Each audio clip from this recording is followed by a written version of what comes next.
Could staff please start the recording? Thank you. I see we have a quorum, so we'll go ahead and call this meeting to order at 6 p.m. Would you please stand for the Pledge of Allegiance?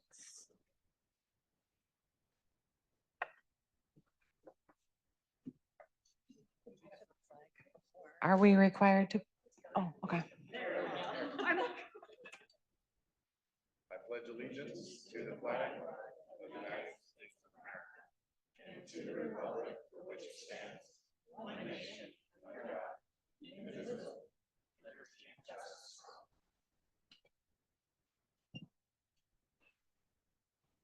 I'd like to note that Commissioner Muchler is excused and will arrive shortly. Staff, could you please call the roll? Doug Chadwick. Here. Eamon Collins. Here. Liz Darrow. Here. Joe Ellenboss. Lindsey Graham Ellenboss. Here. Colton Kaltenfeld. Here. Brad Kelly. Maya Morales. John Muchler. Hannah Ordos. Here. Joel Pitts Jordan. Here. Andrew Redding. Jessica Rienstra. Rod Stump. Here. Jennifer Wright. Here. Okay. First of all, I want to offer a heartfelt thank you to the Nooksack tribe for welcoming us into your community center. It's beautiful here. Thank you. A couple of housekeeping things before we get started. There are restrooms through the gym and to the right. We have a real sound system. This is novel. I'm like, oh, look at that. So you need to speak into the mic. Otherwise, folks on Zoom cannot hear you. So there's a noise canceling feature that makes it so that this amplification is necessary. Thank you for your patience with that. Everyone's mics are off until you turn them on. So find the switch and the green light will come on. We can share our mics by removing them from the stand and passing them around. Also, we don't have Wi-Fi available for commissioners. We're using it for the folks who are running the tech.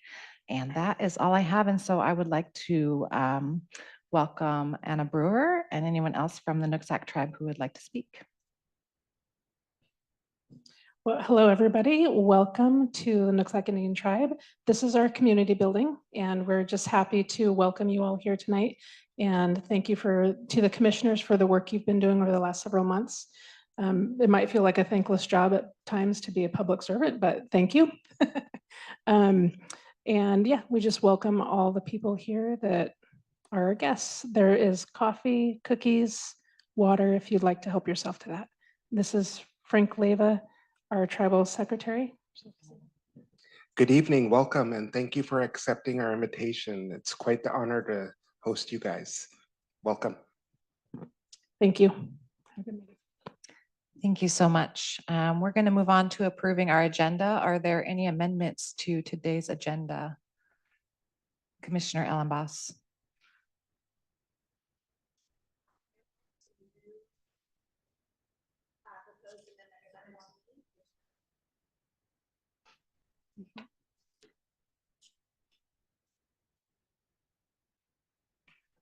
I would like to move, there we go.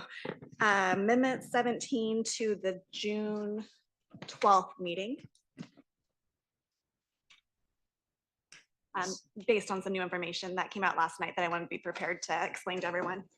Okay, staff, can we have clarification if June 12th is okay for an introduction? It's already been introduced. This will be discussion. Excuse me, You're so correct. Never mind. Yes. Okay, is there any objection to approving that change by consent? All those in favor, please indicate by saying aye. Aye. Any opposed? Okay. Was there a second to that motion? Okay. Thank you. Okay, now we're going to need a motion to approve the agenda, please.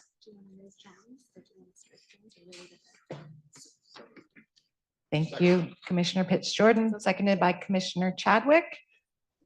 All those in favor of approving the agenda, please indicate by saying aye. Aye. Any opposed?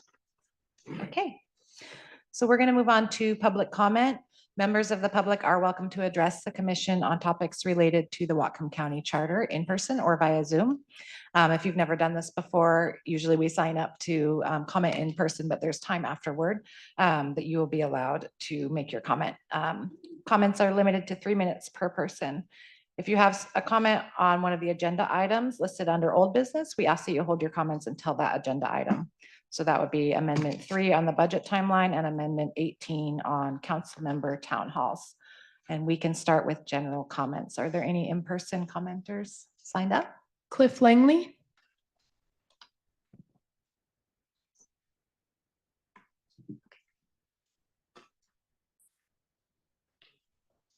Can you turn it on?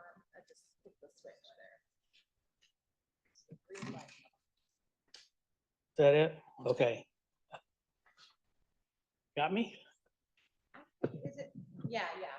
It's just for Zoom, Cliff. I can hear you fine, but if you want to speak into it like you mean it, then the folks have to. You can pick it up. You can take it off. Okay, we'll try it like this. Good evening. I'm here because I do not feel that I am represented by the county council, and I'm here to suggest a way to rectify that. Currently, we have 5 districts and 2 at-large positions.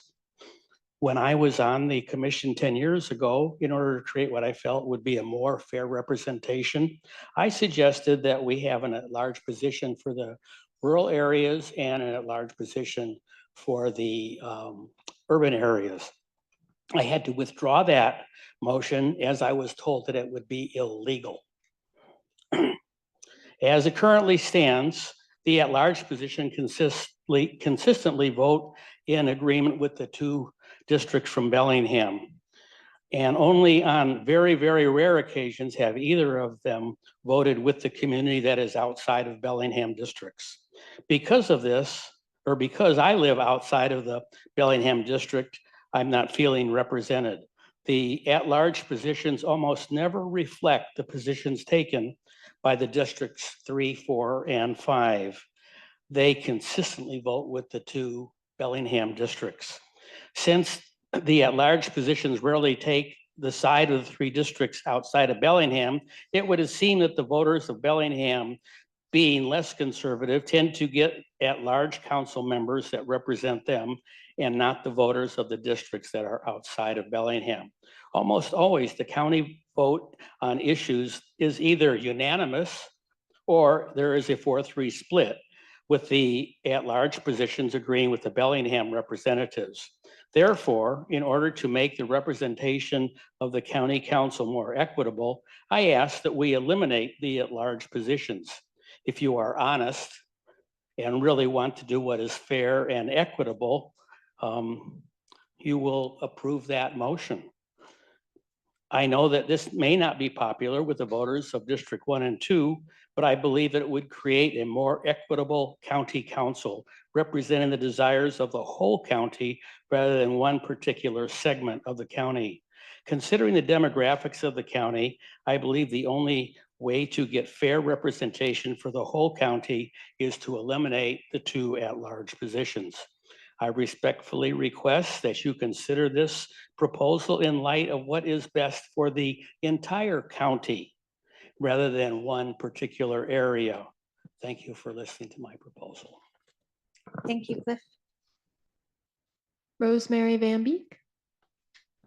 I know y'all missed me. Okay, sorry I missed my first meeting, but I did watch the last meeting and catch up. I have read this week's agenda and I see the at-large issue that I asked to be discussed has still not been resolved and is still not on the agenda.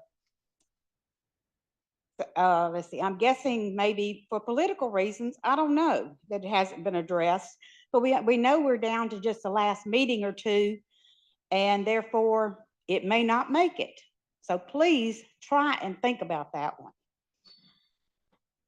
I do see there's a joint issue of redistricting that has been added to the agenda. This may not solve the problem of the 4 council members coming from Bellingham area and the rest of us not being represented. To me, this is not democracy. I do see that ranked choice voting is on it again, and I'm sure y'all are going to push it through. On the issue of housing, I know she took it off, but I had this in my notes already. The regulations at this time are crazy on building a home here. But there are so many families living on some parcels that prior regulations existed on. At some point, compounds and communes are being developed. In my area, which is as many as 4 and 5 families living on a 5-acre parcel that was originally single-family dwelling, making extra people on the wells, septic systems, and the traffic on my driveway is unbelievable. The apartment complex being built on Portal Way will add large numbers of children to the school system. And guess what? My taxes will go up heavily again for that. Also, Portal Way exit on I-5 is already dangerous because of the backed up traffic getting off on Portal Way. I tried Tuesday to get off, and I was almost on the interstate just waiting to get on the exit. I have been working on an accounting of several expenditures of the county budget and have public information requests on several issues to find out exactly where my money is being spent and who's receiving the funds and exactly how much.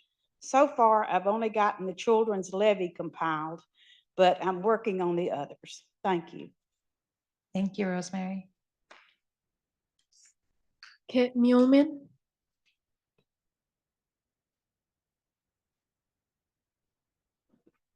Thank you for your work. And I'm just here, I'm Kit Muellman, and I just wanted to say thank you to the Nooksack tribe for providing coffee and water and cookies and making us glad we made the drive up from South Bellingham. Thank you. Thank you, Kit. Those are all the speakers that have signed up. I see a hand up. That's okay. Go ahead. Sure. Hello, my name is Atul Deshmane. My comment is hopefully be an encouragement to the Charter Review Commission members. I really appreciate all the work you've done over the last several months, and I've been watching and attending many. And one of the things I would like to comment on is that there are things that are appropriate for a 10-year window that actually affect how the government is structured and how it works. And I think there's some things that are more tactical and near term. And it's my suggestion that you focus on those things that are really relevant to a 10-year window. Or also consider making changes to the charter that allow you to meet more frequently. But things like enforcement, things like what you would do or don't want regarding policy may not be the best thing to do in this commission given the limited time. And I'm not going to advocate for any particular resolution or amendment because I had a chance to speak. Thanks for letting me have an opportunity to contribute to the process in more than one way. So that's all I had to say. Thank you. Thank you, Atul. Is there anyone else who would like to speak? Go ahead.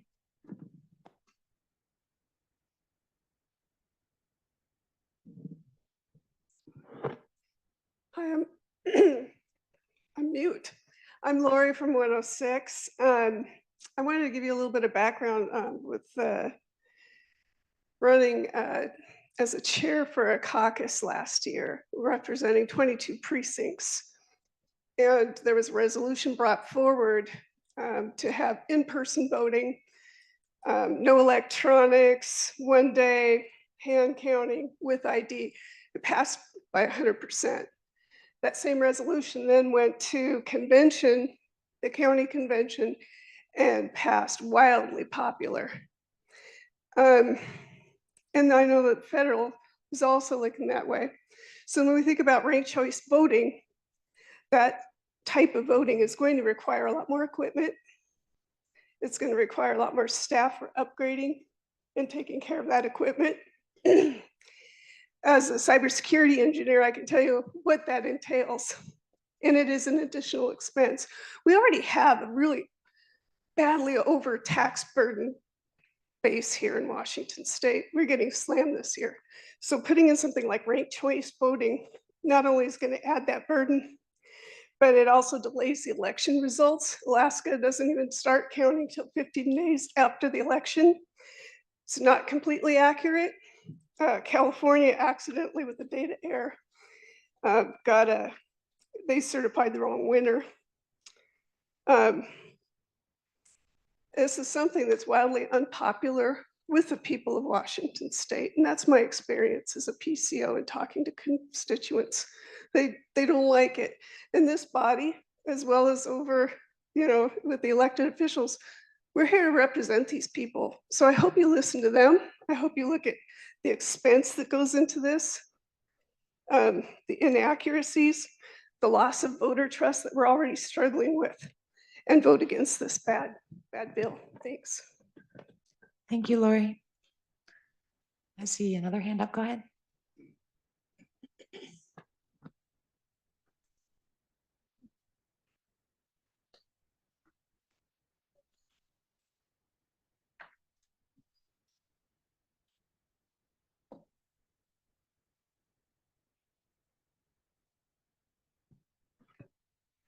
Thank you. I'm Joy Gilfillan, and I'm here because I've been studying what's going on with the charter review, what's going on with the immigration issues, what's going on with policies and procedures that are happening across the Washington State, the entire Puget Sound bioregion, up and down the I-5 corridor and everything else. And we are in a real pickle as a state, as a nation, and as a bioregion because of what's going on with the speed and rate of change, and we are not accommodating that.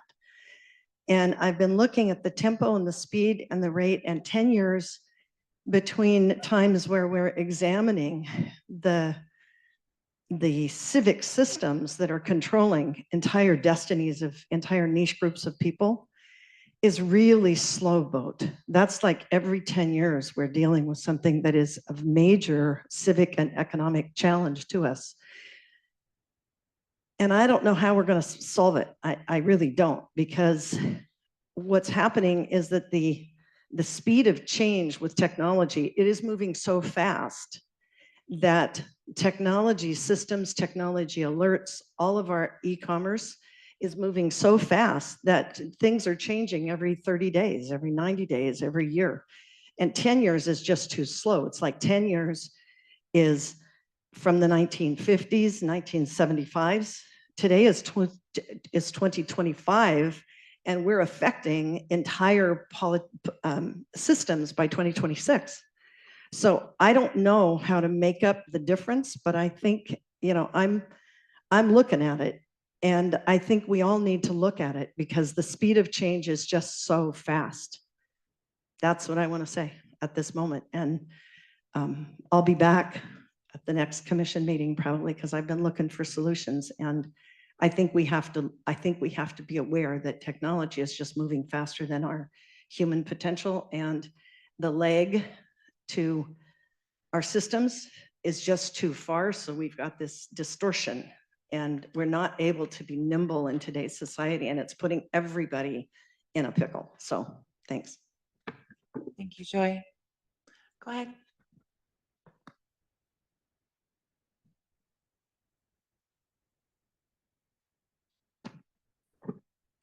Good evening, everybody. Thank you all for your time.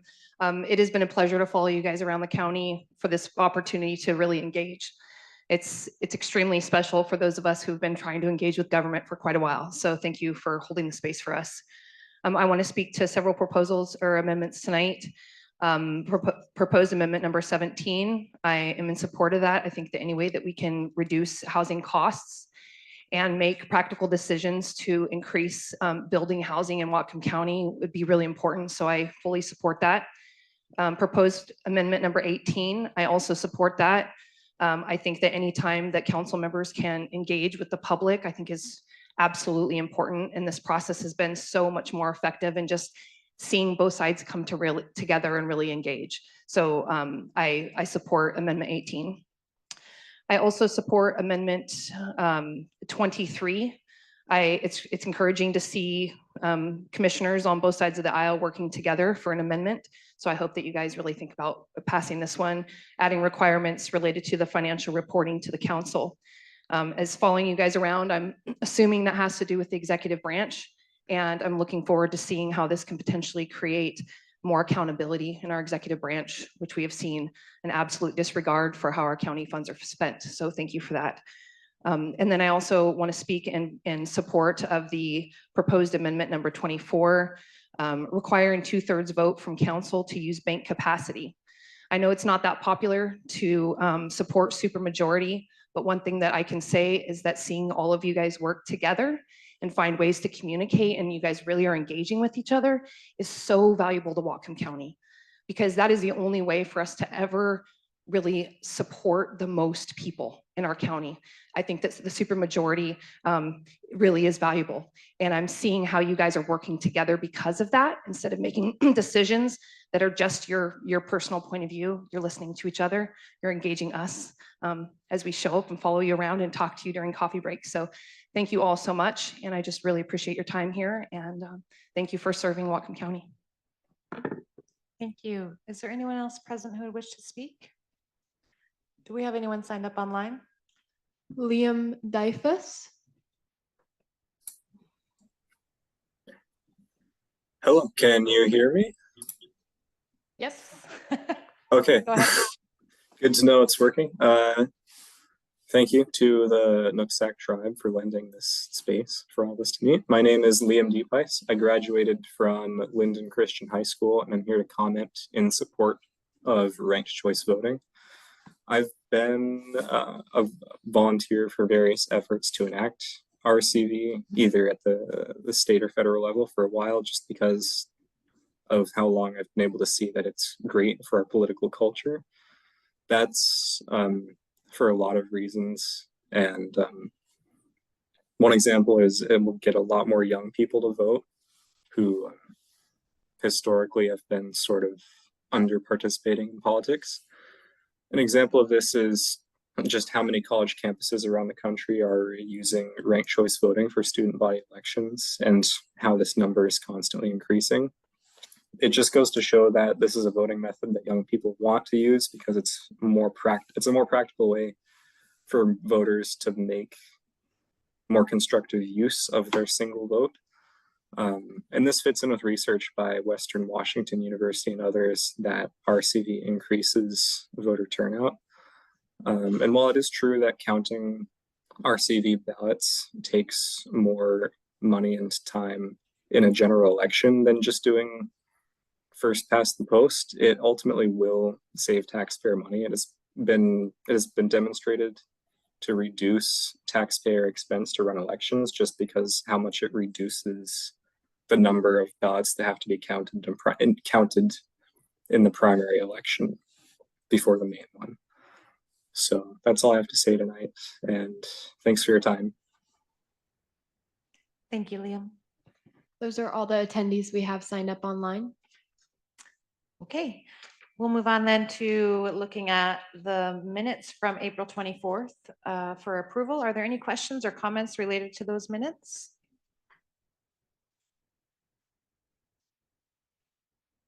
Seeing none, is there any objection to approving these by consent?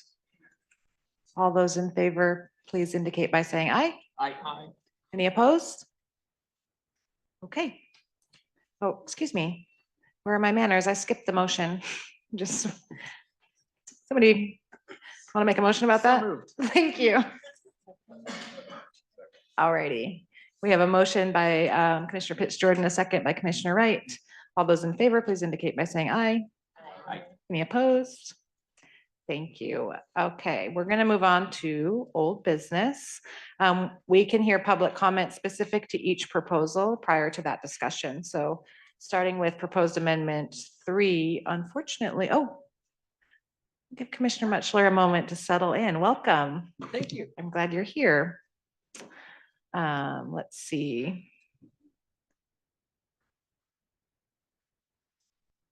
Proposed amendment 3 is to modify the county's budget process timeline. Are there any folks who would like to speak to that with public comment? Seeing none, Commissioner Muchler, are you ready?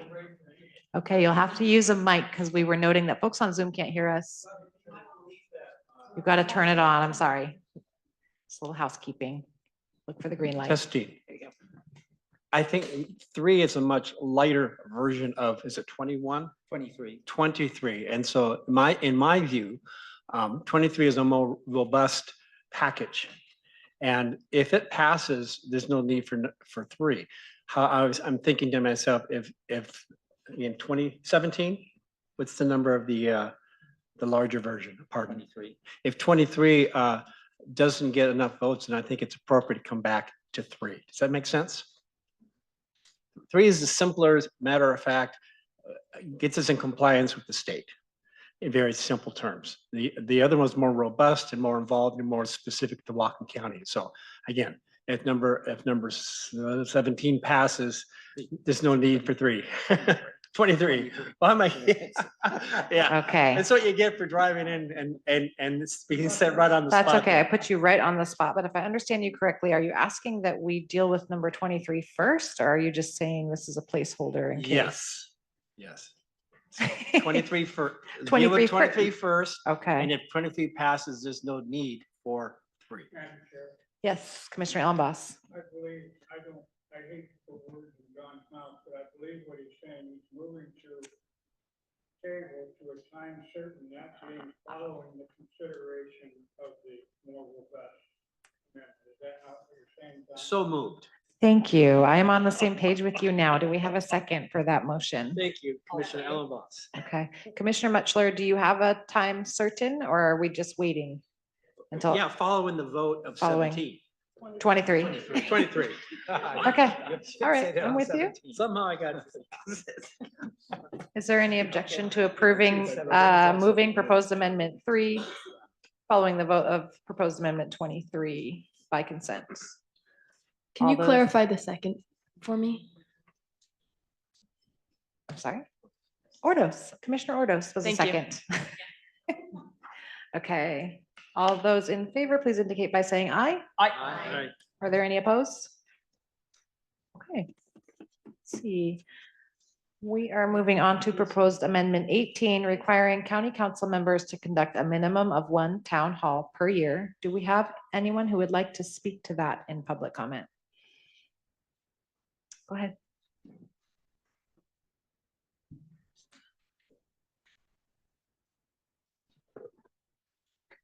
Yeah, I think it's absolutely essential. And in fact, we should have several, possibly as fast as every quarter, because the speed of change in the world is accelerating. And the speed and rate of information that is being moved and the trend lines. And if you start looking at the rate and speed of change relative to how we govern, you guys need, and every single politician and every single bureaucrat and every nonprofit in this community needs information as fast as they can get it relative to how it's rippling out and affecting people. So I'm in favor of at least 1, if not multiple. Thank you, Joy. Are there any others here in person who would like to speak to this amendment proposal?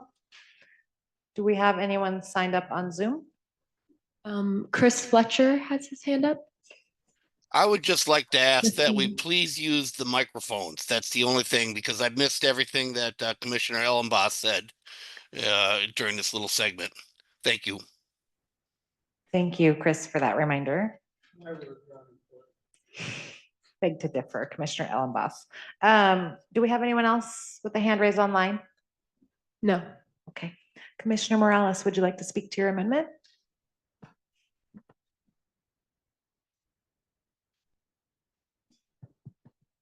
Is this thing on? Okay. All right, so speaking to proposed amendment 18, this is a pretty simple amendment.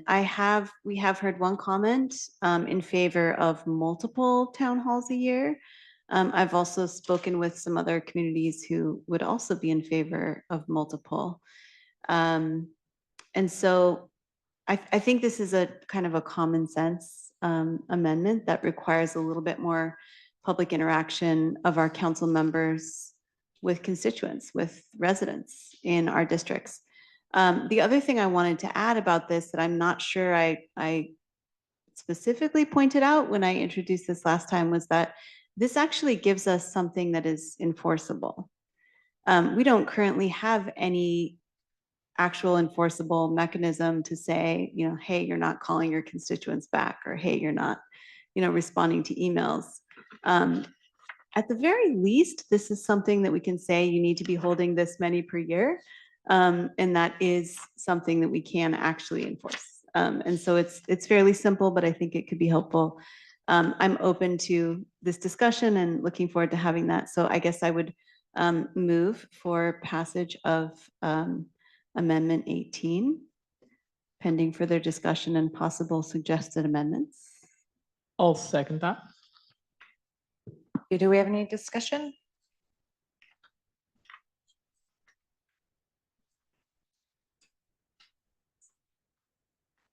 Go ahead, Commissioner Reding. Is this on? Yes. Okay, it is good.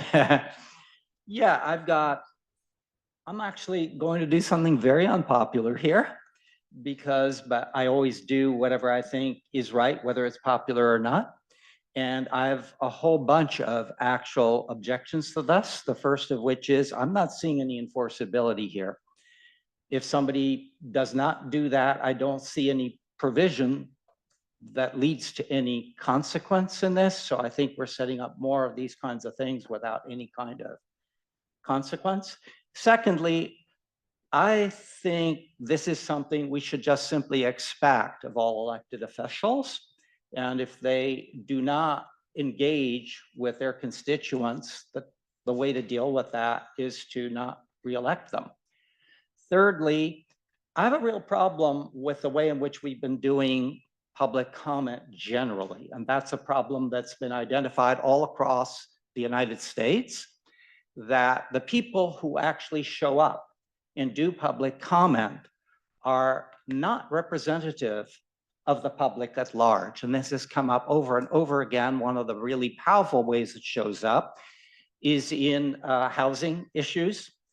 In the city of Bellingham, for instance, we've long had a process where where the normal kinds of public comment leads to people who are generally older, who are retired, who are homeowners, who are all of these kinds of things have dominated and led to a situation in which it's led to real problems with regard to housing, where we've had housing restrictions.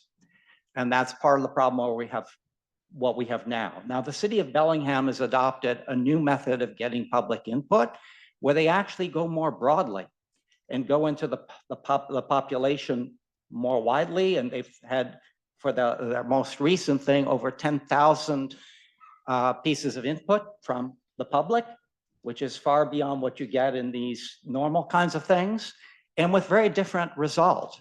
When you take it that far, you get all those other people who don't show up at these kinds of things, who are generally lower income, who are generally working during the times when these things are happening. And what you find is a far greater demand for getting rid of the restrictions, for allowing building to happen, for solving the problems that are actually affecting most people. So I'm not a big fan of this kind of way of doing so. I'm not going to vote no on this. Commissioner Morales. Oh, sure.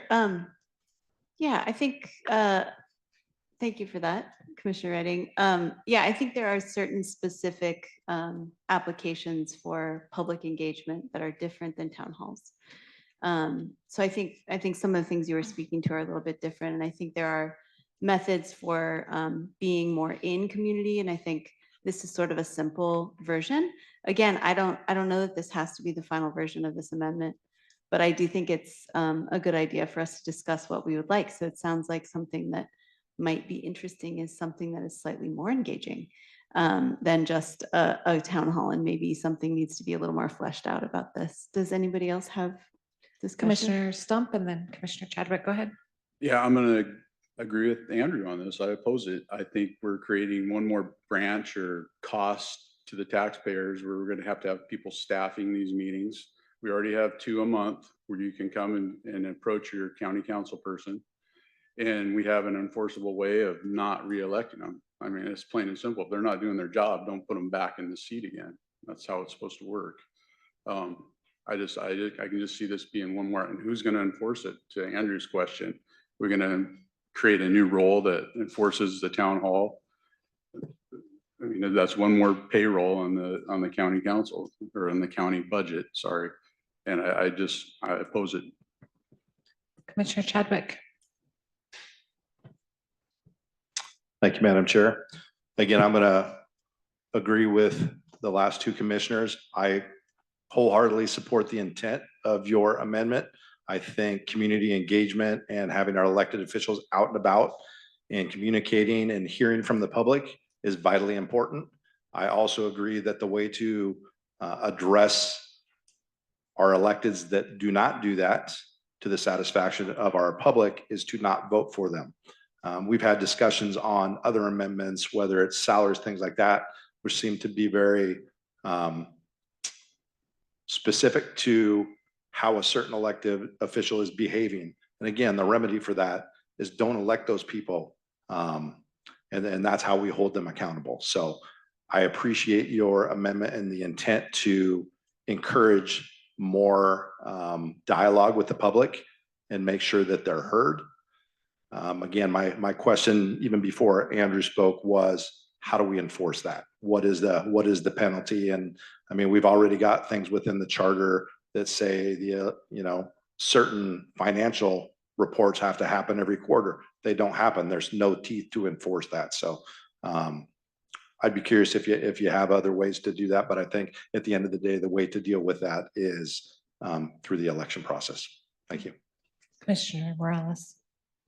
This is an interesting point. Thank you for that, Commissioner Chadwick. So one thing I'd like to say about enforcement here is that we've got a whole bunch of things in our charter that don't have enforcement for every line. I think we all operate under a set of agreements. This is a code of laws, and we expect that they are there for us to follow. So I don't think that the enforcement aspect of this is what is important. I think what's important is it sets a guideline and an expectation that our council members are showing up at least once or twice a year to really engage face-to-face with folks in a less formal setting that does allow interaction and Q&A, because it is very clear that our current mechanisms for interaction can be pretty limited, particularly depending on each council member.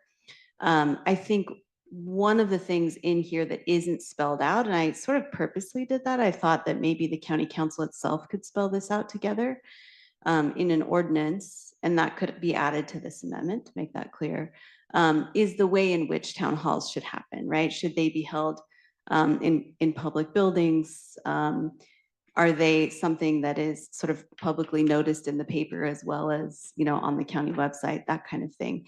I think there are nuts and bolts to figure out about this, but I also think that our charter doesn't need to be overly policy driven and specific. And I think our council can probably sort of use this as a self-norming opportunity to kind of talk about how they want to engage with community and create a town hall expectation that is realistic for them and that will work.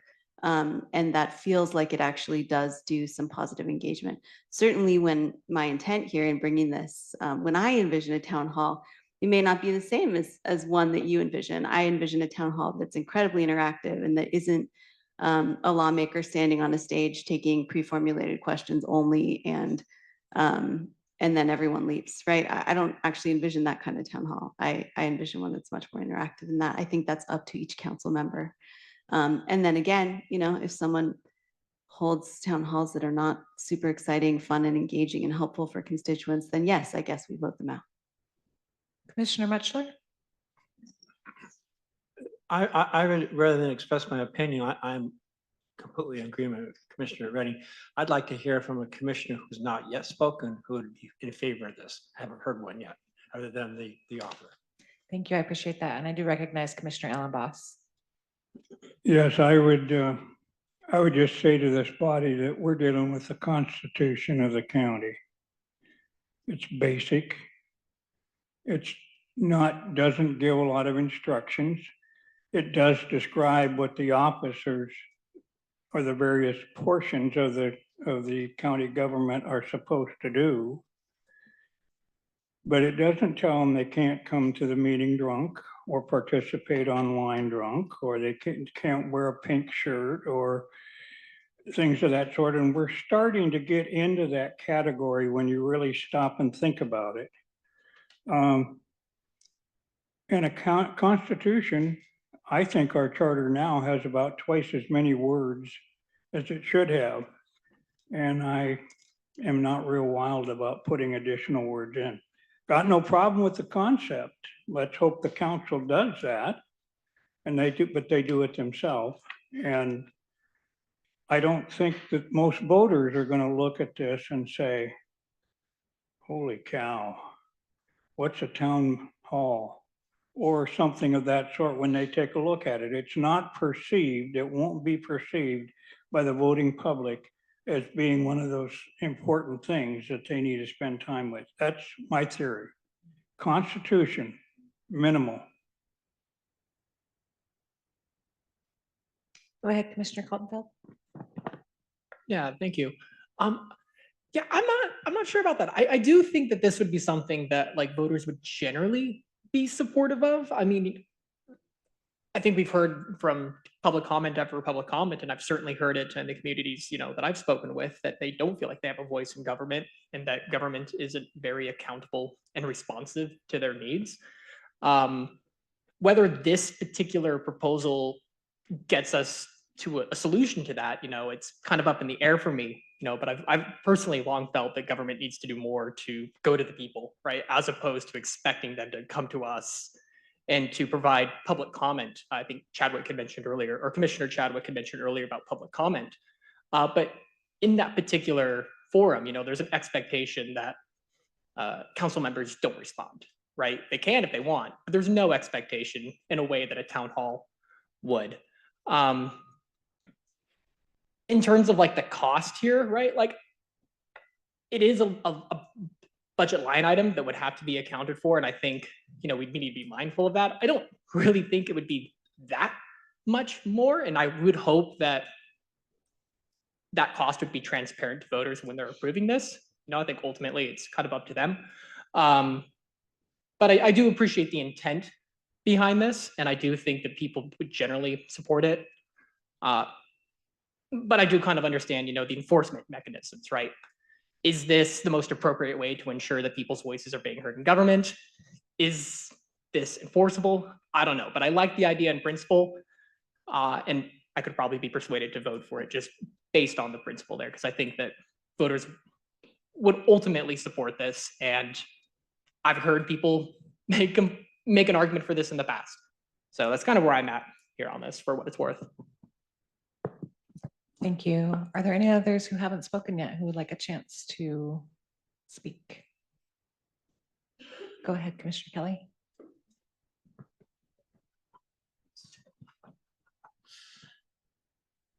Yeah, I'm going to be voting yes on this. I just think that it's just a good idea to kind of give a blueprint that we're expecting, you know, a council member to go out into the public. And I kind of want to echo off of Colton that, you know, because it's kind of one of those things where, yeah, you go to a county council meeting, you get your few minutes and then that's it. But I think a town hall is definitely a lot more engaging, and a lot better public input would come out of that. So I'll be voting yes. Commissioner Stump? Again, you touched on not being approachable and not being accessible. And I've had the exact opposite out in our district. I've had two different commissioner or council members in our district in the last few years. And both times when I've had issues, they were there. One came and hiked. We had flooding problems, and they came and hiked the ditch with me and found the beaver problems and everything with my drainage district commissioner job. Very responsive. Again, it doesn't sound like we need to establish something like this. We just need to vote. Y'all need to vote for better council members than than who you got in there. That's all. I mean, that's plain and simple. And if you want to count, I guarantee you I could go home and call my council member tonight and say, hey, I have an issue.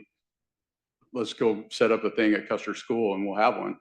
And we'd set it up and have it. It's not, doesn't have to be forced. It doesn't have to be enforced by a legal entity or whoever we decide does this. It doesn't have to be a rule. We don't need to make government bigger and more controlling. I don't want government reaching out to me. I don't think the people in Custer want government reaching out to them. We want to reach out to government when we need them and have them respond. And that they've done that every time I've had a problem. So I just think it's a who you got elected problem more than it is setting this up. So that's it. Commissioner Muchler.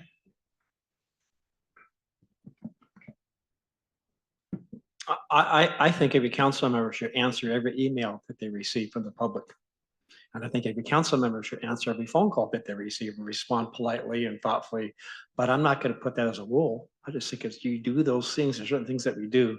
And I feel like items like this, we're micromanaging what the councils are. It's a great idea, the intent as well, but it'd be the same idea. We're gonna have the charter say you have to answer all your emails, or at least 75% of them. And then you come back to how do you enforce those things. So the sentiments are really good, but we're getting too in the weeds with what we want the county council to do. And by the way, we do them in Ferndale regularly. City of 17,000 citizens, and we're just thrilled if we get 50 people show up. They're the most engaged and they're important, and we learn a lot from them. We'll keep doing it, but do the math. If you do a countywide, first of all, where are you going to have it? You're going to have it here. You're going to have it downtown. You're going to get, if you're lucky, you might get 300-400 people. Commissioner Allenboss. Right about now, I'm hoping that the chair senses that we're rehashing and makes the statement, sensing you're ready to vote. And we go into a vote. Excuse me, are you calling the question? Or are you asking me to tell you that I sense that you're ready to vote? I'm trying to do it the quickest way. Okay, I'm sensing that you're ready to vote. Do we have a motion on this amendment? We do. And we have a second. Okay, well, let's do this. Staff, can you please? Eamon Collins.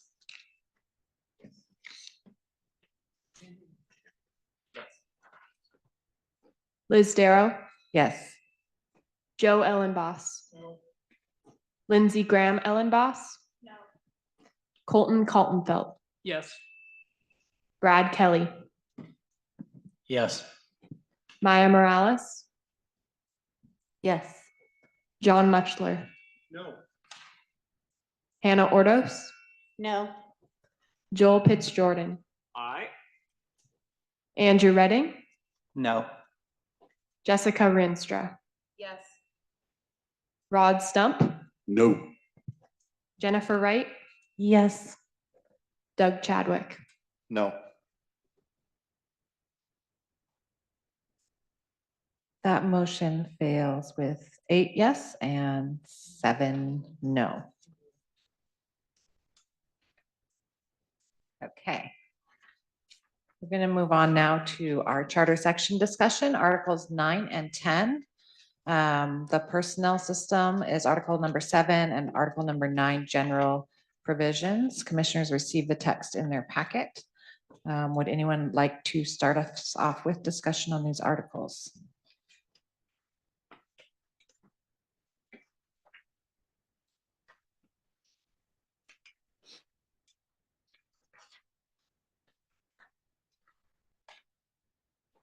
I will say for the benefit of the public, if you don't have this in hand, the amendments over time on these are very slight. We see some capitalization of county from lowercase c to uppercase c.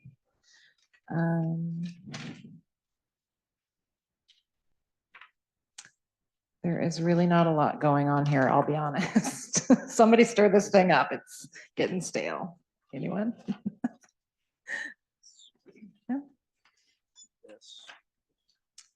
We did tell them what they are. Personnel system. The county shall by ordinance establish and maintain a personnel system for the county. Okay. Been loving that since 1978. And then Article 9, general provisions. Kind of functions as more of a catch-all. One thing I'd love to be enlightened on by anyone who's been around since 1978 on this commission is the franchises piece. That part went right over my head. Mr. Ellenboss, this is your chance to explain it to me. Can you give me the layperson's version of section 9.30 on franchises? With a microphone, please. Did I hear somebody else ready to speak? Somebody said Mike. No, but I.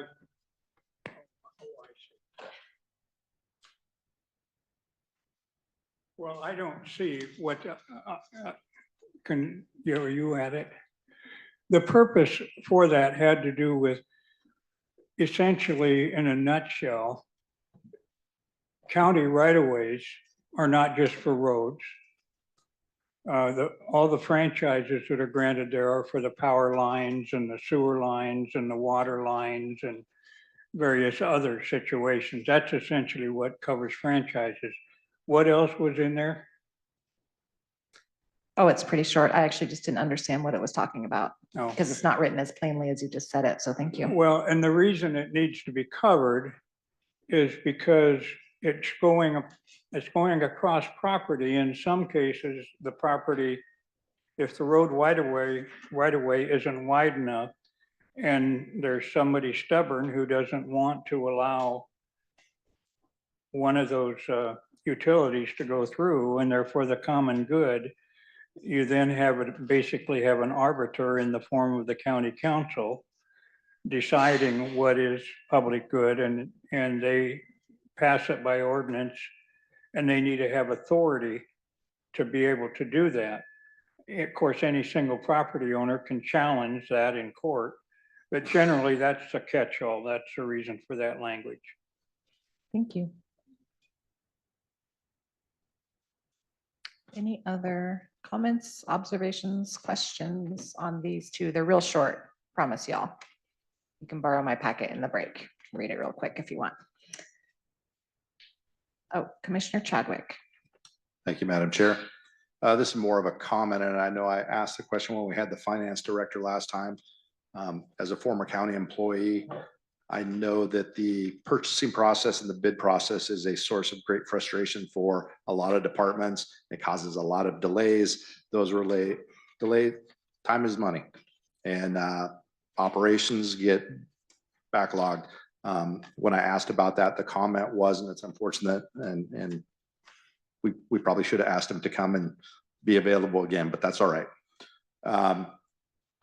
It would be nice, and part of that conversation, it didn't sound like there were a lot of things that the charter could do to change that.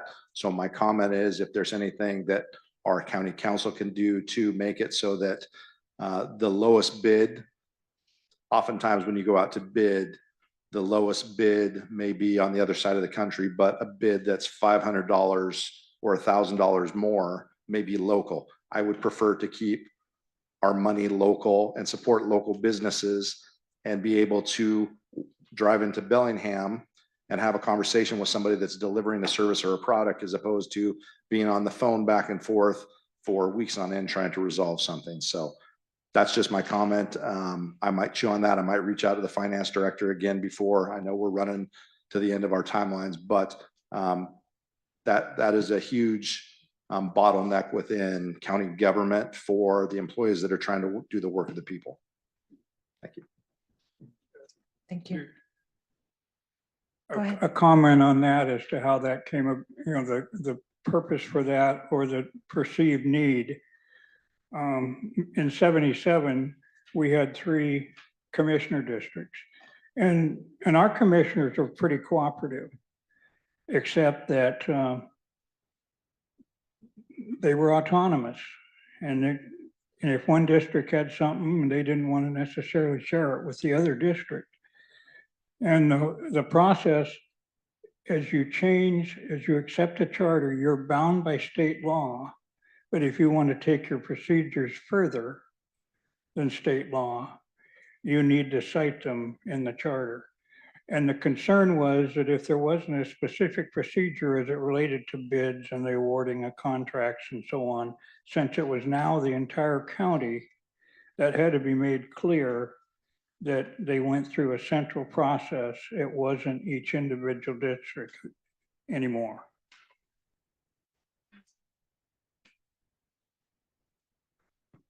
Go ahead, Commissioner Wright.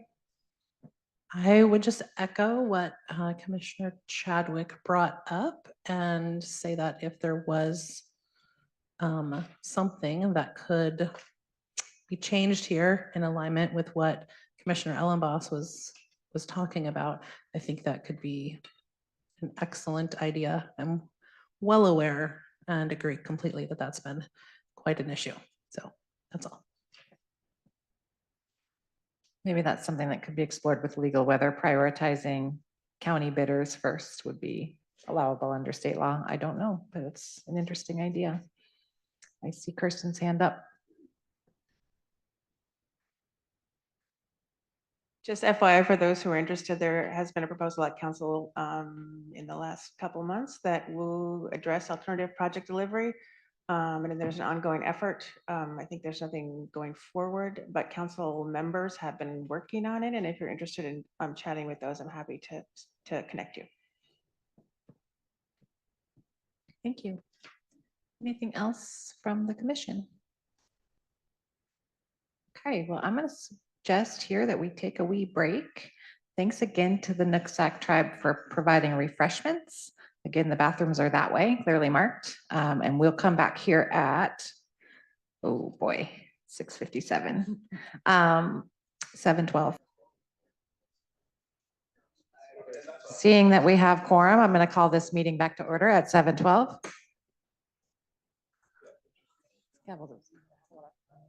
We have a reminder from our hosts that while you're not speaking, if you turn your mic off, it makes it easier for the people on Zoom to not get a lot of feedback. Thank you for that. I know everyone's loving the cookies and coffee. Thank you again for that. I know. I almost.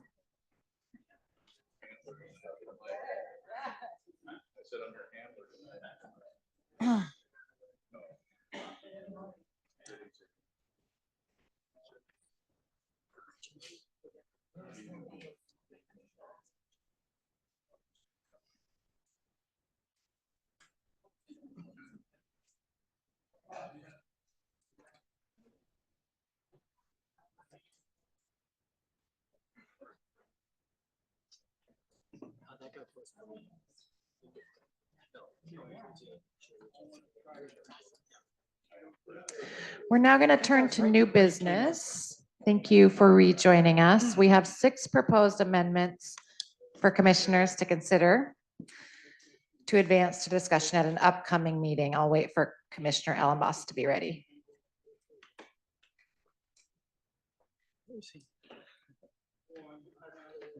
Oh, okay. It's okay. We're just getting back into it.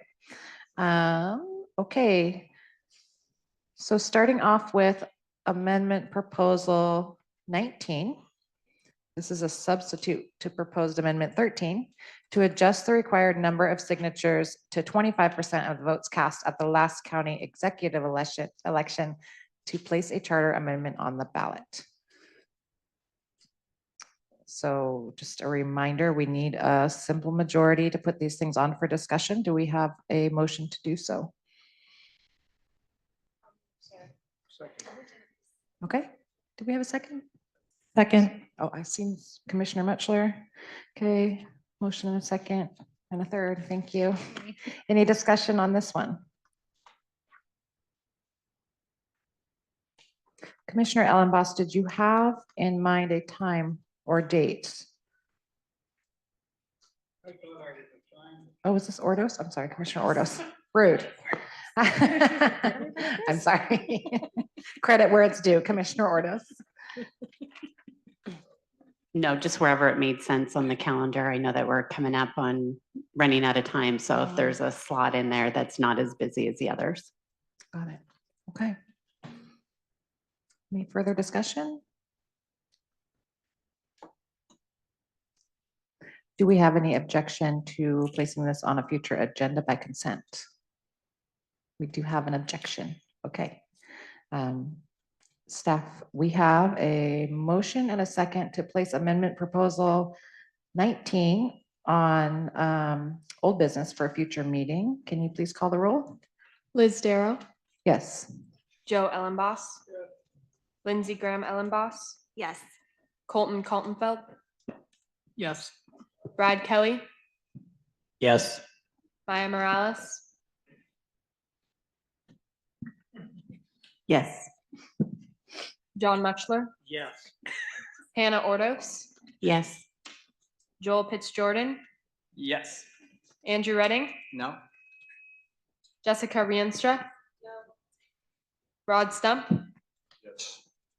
Jennifer Wright. Yes. Okay, that motion passes. Eamon Collins. Oh, sorry, Eamon and Doug. Sorry. Was that a yes? Doug Chadwick. Yes. Okay, stepped right on you. That motion passes 13-2. Proposed amendment 20, also Commissioner Ordos, to adjust the required number of signatures to 15% of the votes cast at the last county executive election to place a referendum on the ballot. Do we have a motion? Oh, yes. Would it be possible to have this introduced by Commissioner Ordos before moving Oh, sure. to Commissioner discussion? Ordos, would you like to speak to your amendment? You can do that for the last one too. That's fine. You did such a great job on the last one. I was like, I don't know if I have anything else to add on that one. So one of the things that I wanted to point out, and it goes with both amendments 19 and 20, is that there is there's a grid that's part of your packet. I think it's a loose leaf. And really what that highlights is where Whatcom County is in respect to the other 6 home rule charters, as far as whether they use a gubernatorial or the executive race and the percentages that they use. Specifically for Amendment 20, the reason for this particular amendment, one, is to bring the consistency of the executive race across the board for all races. And then as well as the percentage was gotten because it's in alignment with what we currently have in our percentage. So basically just to remain the same number of required signatures within, I think there's like a 2% reduction. So that's where the 15% came in, and I like round numbers. So, but yes, that's the intention of this amendment. Okay. Do we have a motion to place this on a future agenda for discussion and vote? So moved. Okay, Commissioner Wright. And the second, Brad Kelly? Oh, John Muchler. Okay, fair enough. Any further discussion? I'm gonna pass my gavel.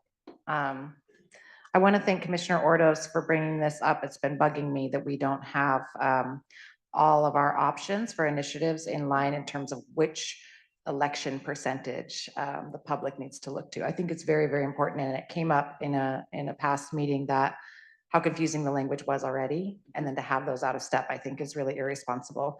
This isn't the time to discuss the nuts and bolts, but I'm very concerned about the percentage numbers being out of reach for the public. But it is really, really important to me that we don't come out of this process with more confusion for the public. We definitely need to bring it in line. So thank you for bringing that.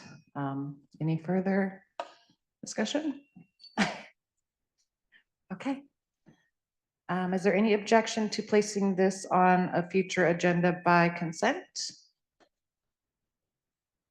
Seeing none, all those in favor, please indicate by saying aye. Aye. Any opposed? Okay. Good. Okay, proposed amendment 22 to modify the redistricting process. Commissioners Pitts, Jordan, Collins, and Kaltenfeld. Does anyone want to briefly speak to this amendment? Right. Go ahead. Thank you very much, Madam Chair. I'll reserve remarks until after making the motion to place amendment proposal 22 on the agenda for the May 22nd meeting for a discussion and vote. Sounds good. Do we have a second? Commissioner Kaltenfeld? Go ahead.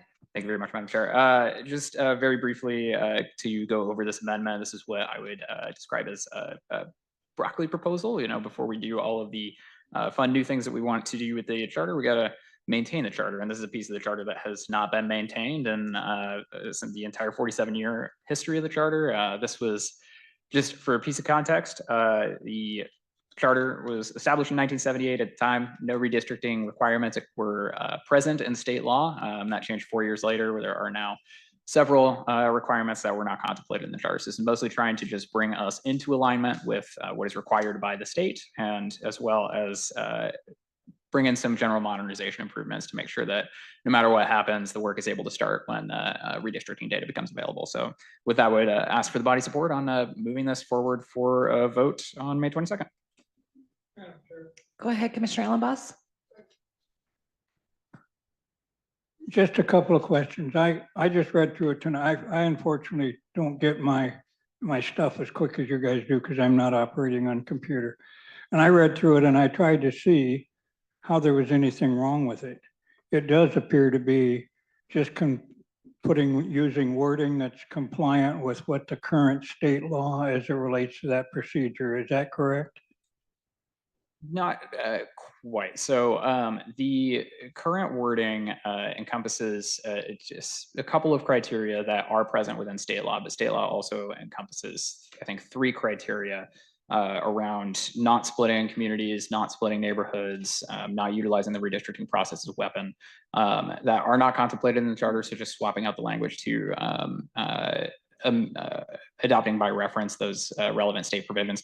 The other piece of this that is bringing it into line with state law is around the timeline.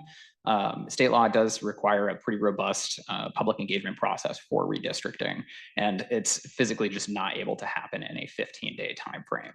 So just extending that process to make sure that it can happen is something that I think would benefit, as the redistricting committee itself has only met that timeline once in 1991. And in 2001, it was like September that they submitted it. In 2011, I think it was early October. So just trying to get us into a time frame that is a little bit more doable. Okay. But further question on that, are you forgetting the redistricting that took place 10 years ago? 10 years ago. When they changed from 3 districts to 5? I think that was outside of the traditional charter process. It was I believe it was this commission that drew the districts itself. Was it not? Well, it became required to redistrict from 3 commissioner districts to 5 districts when the voters approved the 5 districts 10 years ago. So generally, when I read this, I see this as being something, I guess this is almost in the form of debate, but it's part of my question. I see this as being not Scribner's error, but it's bringing forth language. You're not changing the form and makeup of the committee. It's still 2 from each major political party, and they select a 5th person. That 5th person does not have a vote. They're just the chairman. The only thing that appears to be a change, and that's why I'm asking the question in the form that I am, is the period of time in which it is put before the public and opportunity for public input.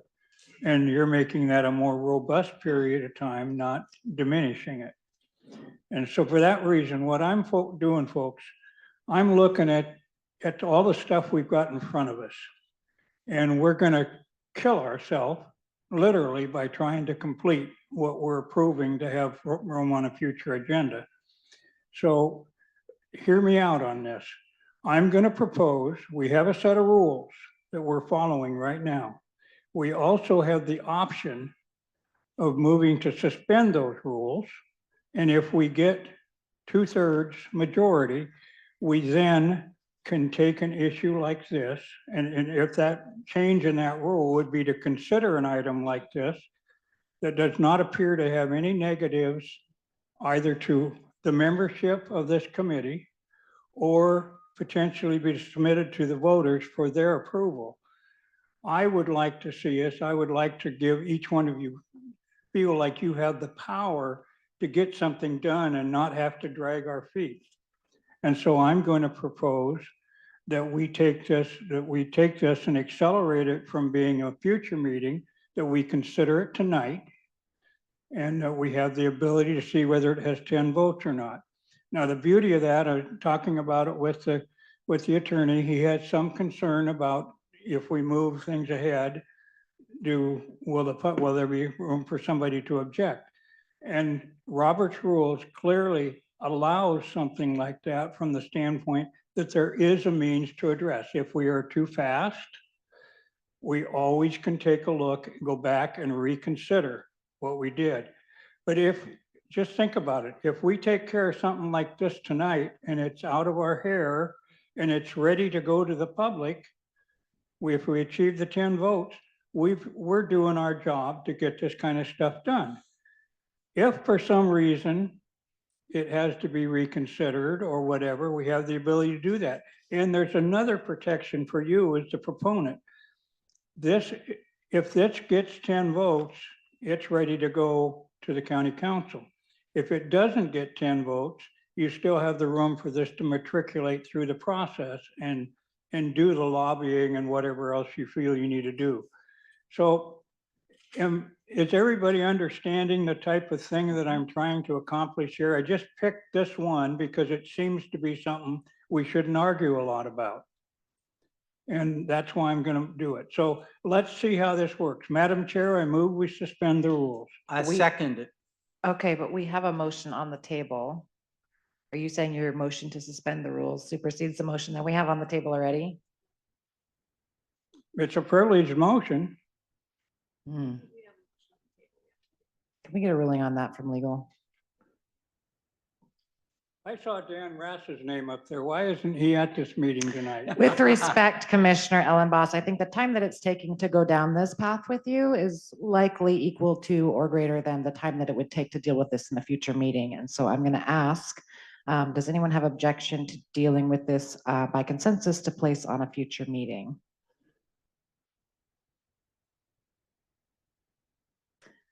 Okay. Do you all have anything you want to share? No, okay.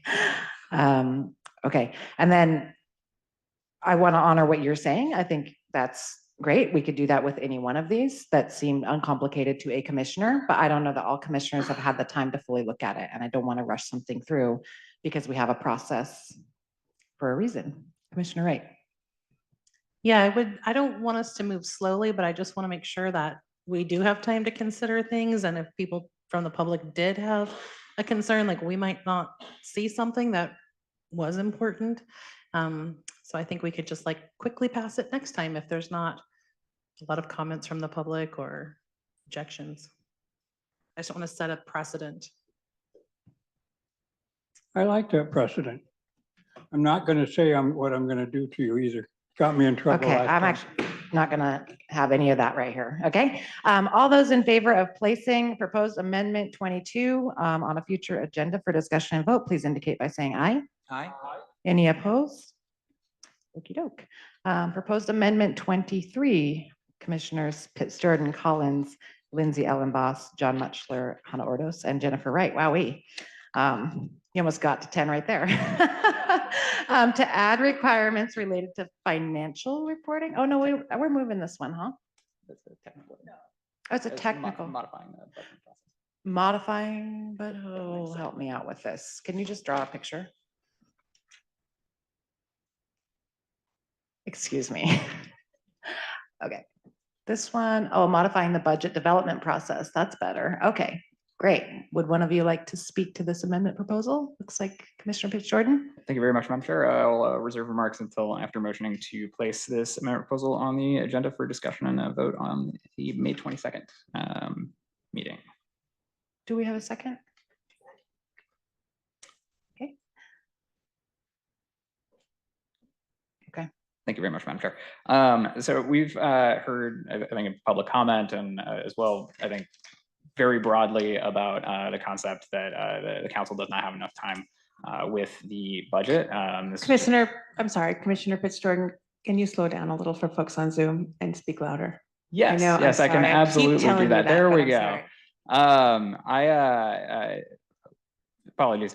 I think we've broadly heard that the council does not have enough time with the budget. I think just conceptually looking at the timeline itself, that is currently 45 days. I know I would be hard pressed to find anyone who could solidly review hundreds and hundreds of additional service requests that make up the policy meat of the budget. So this proposal is, I think, a broad package looking to take a look at our overall timeframe and not only amend the budget cycle to give the council 15 extra days, but to ensure that they get all the puzzle pieces that make up the budget, the additional service requests, that we get those an additional 30 days in advance of when the budget is due, and then also still maintaining the 60 days that the executive has with the budget information to build the budget. So with that, would ask for the body support on placing this on the agenda on May 22nd. Thank you. Any further questions or comments? Go ahead, Commissioner Ordos. No, I just wanted to add that this particular proposed amendment was really a good testament of what happens when people get together that have common concerns about our financial responsibility for the county council, making sure that all the branches have the opportunity to weigh in and do their part and do the good work of the people. And I just appreciate everybody who took time out of their personal lives and outside of the charter meeting to get together and have these conversations. I was happy to be a part of it. Madam Chair, apologies. I also forgot to mention that we did find out that this our general budget timeline is subject to the timelines required within state law. So there will be a substitute coming forward at that May 22nd meeting, with which conforms to the requirements of state law. But also want to echo the comments from a good member from District 4 that we had people from every district working on this proposal, and I really want to thank all of them for their time and their efforts on working with me on this over the last several months. Great. Is there any objection to moving forward with consent to place this on a future agenda for discussion and vote? All those in favor, please indicate by saying aye. Aye. Any opposed? Okay.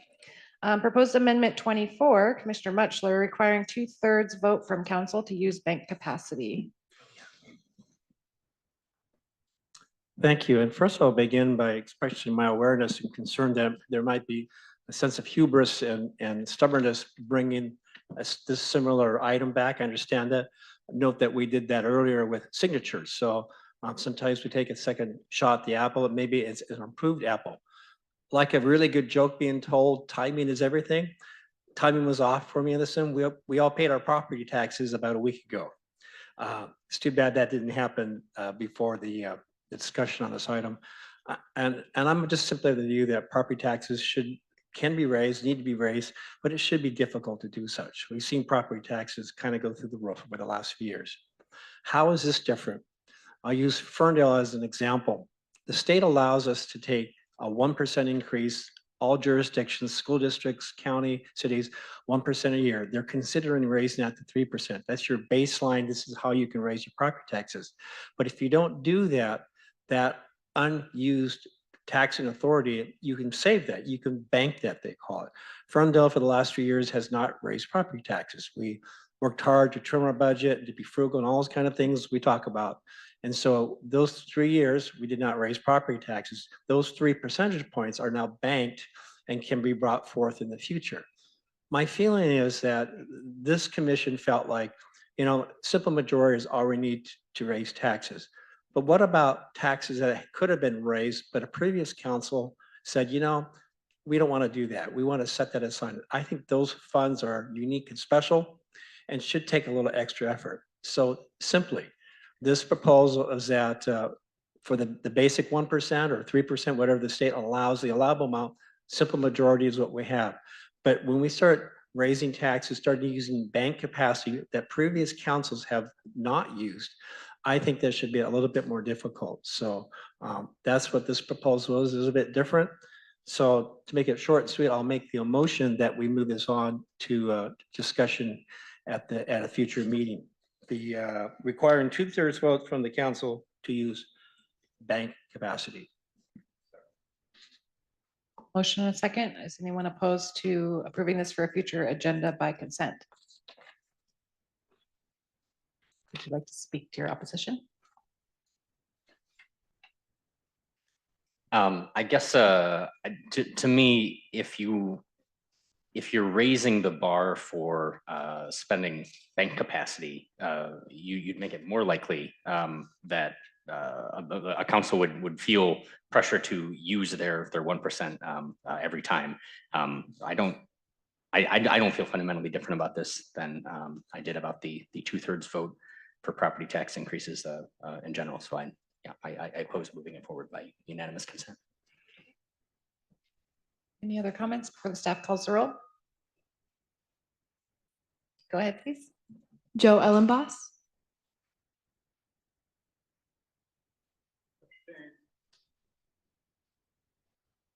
Lindsey Graham Ellenboss, Colton Coltonfeld, Yes. Brad Kelly, Yes. Maya Morales, No. John Muchler, Yes. Hannah Ordos, Joel Pitts Jordan, Yes. Andrew Redding, No. Jessica Rienstra, No. Rod Stump, Yes. Jennifer Wright, Yes. Doug Chadwick, Yes. Eamon Collins, No. Liz Darrow. No.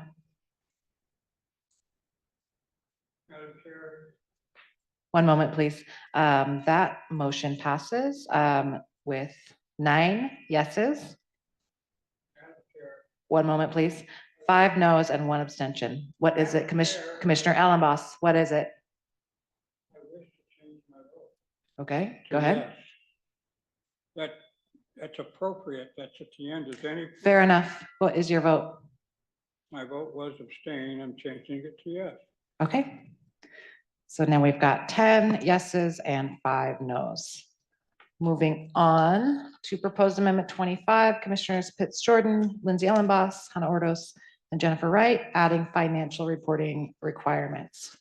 Would anyone like to speak to this amendment? Commissioner Pitts, really? Commissioner Pitts Jordan? Thank you very much, Madam Chair. I'll reserve remarks until after motioning to place the amendment proposal 25 on the agenda for a discussion vote at the June 12th meeting. Apologies. Just motioning to place this amendment proposal on the agenda on June 12th. Do we have a second? Second from Commissioner Ordos. Okay, Commissioner Pitts Jordan. Just very briefly to go over, this amendment has to do with the financial reports that the county conducts or is supposed to be conducting quarterly. These reports are theoretically supposed to be showing the differences between estimated revenues, estimated expenditures, and how those revenues and expenditures have actually formulated. Historically, over the last decade, these reports only come in about half of the time on time. And at the same time, the council is asked to make appropriations without knowing the current fund balances, without knowing the how revenues have tracked with how they were estimated to go over that time frame. And this amendment proposal just seeks to add some clarity to the concept that these reports do need to come in on time before a supplemental appropriation is made. There are exemptions within the proposal for emergency appropriations, for maintenance level costs, and other legally unavoidable costs. I do believe that this proposal does need a little bit of language tightening. I want to thank the Treasurer's Office for offering some technical feedback on this proposal, as well as just, overall finding the balance between really incentivizing these reports to get out on time without unduly inhibiting the council from making these supplemental appropriations in the first place. So with that, would ask for the body support on moving this forward for June 12th. Is there any objection to doing so by consent? All those in favor, please indicate by saying aye. Aye. Any opposed? Okay, that does it for new business. Aside from the other section in which we discuss our remaining timeline. One thing we need to confirm is the June 3rd date. We didn't hear back from enough folks. Is June 3rd going to work for the committee of the whole on districting, and especially looking to Mr. Ellenboss here, whose amendment that is? Want to make sure that June 3rd date will work for you. Okay. Any other thoughts on June 3rd? Are we good with the quorum at least? What is June 3rd? Committee of the whole, are you asking like, what is it? I'm asking what day of the week it is. Tuesday. Okay, and that would be a 6 to 9, I'm guessing, in the garden room. Okay, the much anticipated districting conversation. So we Hoping can't Rose- guarantee the garden room, but we will ask Oh. tomorrow. Okay. Location to be determined, hoping Rosemary can join us. You've certainly done your time. Madam Chair, Yes. do we have a time for that? Typically 6 to 9, but do you have a conflict? Okay, yeah. Thank you. Good. And then we've got a schedule here. There have been some extra meetings proposed with question marks. Not entirely sure we need to do this right here and now, but it is something we do need to do soon. Yeah. Okay, I can give us 5 minutes to try and sort it right here and now if y'all want. The idea is that we need more meetings than we have every other Thursdays left before this all goes to the ballot. And just for members of the public who may not know, legal needs time to go through all of this. So we were elected for a year. We really only serve 7 months in this capacity of proposing amendments to the charter, which is like way too fast. If you'll excuse me for having an opinion about that. But one thing we can do is add some meetings. And so if the commission has time between June 3rd and 12th, thinking that we'll keep with an evening chunk, feel free to say so now, and or we can go to a doodle, but it is not, go ahead. I just Commissioner wanted Redding. to point out that, you know, that's not necessarily a drop dead time because it is as far as the 2025 election is concerned. But if we did anything that's after the deadline for submission for the 2025 election, that would simply go to the 2026 election. So I'm just throwing that out there that is a possibility. That's all I'm doing. Thank you. With respect to things that have been proposed to be discussed, it would be so nice if we can get there before July 22nd. Is anyone seeing a date jumping out between the 3rd and 12th, or would you prefer to solve this via email? Anyone? That you can do? Oof. Okay. I mean, I can see, maybe I can see. Okay. Can we do a doodle poll and telephone call conversation so that the members of the public don't waste their precious life having us look at our calendars? Would that be okay with you? Great. Please. But yes, please, let's choose 2 more meeting times because I really like doing this with all y'all. Are there any? Madam Chair? Yes. Could I suggest if Commissioner Ellenboss doesn't have access to email, maybe if he could just submit dates you're available or not available in that time period before you go tonight? I believe I answered the question indicating that I. Sorry, okay, I missed that, sorry. I was thinking I'd follow up with a phone call just to make sure that we're all on the same page. I was out of country for the last 4 days, so that's why I didn't get it. Okay, great. Are there any additional items from commissioners?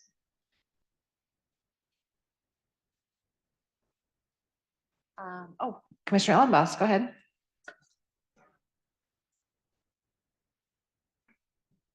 Yes, I just wish to make 2 points because with the record that they're keeping here, we're going to have a flaw in our next minutes in as much as I made a motion to suspend the rules. It was duly seconded. And you didn't have the authority to rule that out of order. It wasn't a dilatory motion or anything of that sort. So we probably should remedy that and say that I will remove that request if the seconder removes theirs as well. And if we could take that up at a future meeting, maybe as an early order of business at our next meeting, what procedure we want to use to potentially suspend the rules to expedite things. That's one issue. And the other is the reason I kept interrupting you when you, after the vote, is technically, once you announce the vote, a person doesn't have the ability to change their vote. And so it is the chair's responsibility to ask each time before they make the announcement, does any member wish to change their vote? That's what the protection is. And everybody now knows that. And so it should work. Appreciate that. Okay. Commissioner Ellenboss, Commissioner Morales, and then seeing Commissioner Orles. Go ahead. Yeah, I just, I appreciate that you bring this up so that we can have closure on that. And I just wanted to say, my opinion on the motion to suspend rules was that we had a motion on the floor with a second that we had to deal with first. I don't believe you can actually motion to suspend the rules when there's a motion on the floor. But had we waited for that, then I think you could have. But I think it'd be great to have clarity. So, yeah. And I apologize, I was attempting to research that question when the motion, I guess, ended up getting withdrawn. A motion to suspend the rules is an incidental motion that can be raised while there's a motion on the floor as it's incidental to that motion. With the motion to suspend the rules, it would require a 2/3 vote to approve. It is not debatable, so just have to vote on the motion. But I believe it can be heard while there is a motion on the floor. Appreciate that, and apologies to Commissioner Ellenboss. I recognize that you were trying to clarify that and I misunderstood that process, so yes, appreciate it. And I would just restate that we do have a process to protect those members of the commission who may have not had the time to analyze fully things that have not yet been put onto the agenda. So that was my position on that. But now knowing this rule in its entirety, next time we'll certainly handle that differently. In terms of your other thing, yes, we are 5 months into this without ever having asked, would anyone wish to change their vote? So if that's indeed the rules of Robert, I'll look that up and change the process, but that's the first time I've heard of that. So again, apologies and respect for your studiousness. I know that Anna Brewer wants to address the commission again. Go ahead. Yeah, I'd like to say that our tribal council meetings are similar to this, so it's kind of refreshing to watch you guys work through it all. It really is. We just sit here and go, wow, this is awesome. We're all imperfect, but I think we're all fighting for our home and to make it a better place to live. And we're just thankful again. And I want to extend a thanks to the Nooksack Indian Tribal Council for seeing this as important to host. And thank you to the tribal members that came out tonight. And thank you to our youth council member here. He came out to observe, and we're just grateful to have you all here. Thank you to Jennifer Wright for reaching out originally to me, and that's very important. Thank you. And thank you to our IT director for being here tonight to make sure that all the IT stuff went smooth. And thank you to our maintenance department for setting this all up. Again, thank you. Good night. Thank you so much for being exemplary hosts. The next meeting will be a special meeting on ranked choice voting, Monday, May 12th at 6 p.m. at the Garden Room, which is in downtown Bellingham. We do need a motion to adjourn this meeting. Second. And we've got a second. Any opposed? All in favor of adjourning this meeting at 7:49? What? Please indicate by saying aye. Any opposed? Okay, good. I hope you all have a lovely evening.